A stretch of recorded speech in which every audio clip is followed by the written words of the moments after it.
আগামী 20 জুলাই 2026 বাংলাদেশ সময় রাত 1টায়, যুক্তরাষ্ট্রের 19 জুলাই স্থানীয় সময় বিকেল 3টা নিউ জার্সির মেটলাইফ স্টেডিয়ামে অনুষ্ঠিত হতে যাচ্ছে মহাকাব্যিক ফাইনাল। মুখোমুখি হচ্ছে ডিফেন্ডিং চ্যাম্পিয়ন ও দক্ষিণ আমেরিকার পরাশক্তি আর্জেন্টিনা এবং ইউরোপিয়ান চ্যাম্পিয়ন স্পেন। উইকিপিডিয়া ফাইনালে দুই প্রতিদ্বন্দ্বী বিশ্বকাপের ট্রফিটি কে জিতবে তা নিয়ে ফুটবল বিশ্লেষক ও সমর্থকদের মধ্যে চলছে তুমুল চুলচেরা বিশ্লেষণ। দুই দলেরই রয়েছে দারুণ কিছু শক্তির জায়গা। দ্য গার্ডিয়ান প্লাস এক স্পেন প্রতিরক্ষার দেয়াল। পুরো টুর্নামেন্টে তারা মাত্র একটি গোল হজম করেছে। সেমিফাইনালে শক্তিশালী ফ্রান্সকে 2-0 গোলে উড়িয়ে দিয়ে তারা ফাইনালে পা রেখেছে। ইয়ামাল ও মেরিনোদের নিয়ে গড়া এই স্প্যানিশ দলটি টুর্নামেন্টের শুরু থেকেই দারুণ ব্যালেন্সড ফুটবল খেলছে।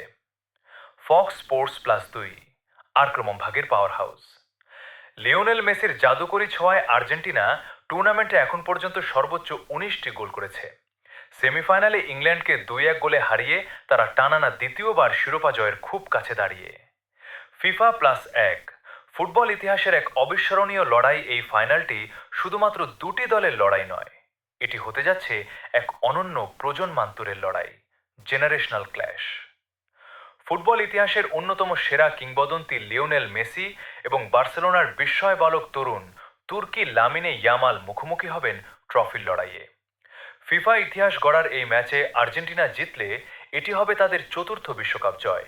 অন্যদিকে স্পেন জিতলে তারা দ্বিতীয়বারের মতো বিশ্ব চ্যাম্পিয়নের মুকুট মাথায় পড়বে। আপনার কি মনে হয়, মেসির হাতে কি উঠবে আরেকটি বিশ্বকাপ, নাকি স্পেনের তারুণ্য ছিনিয়ে নেবে এই ট্রফি?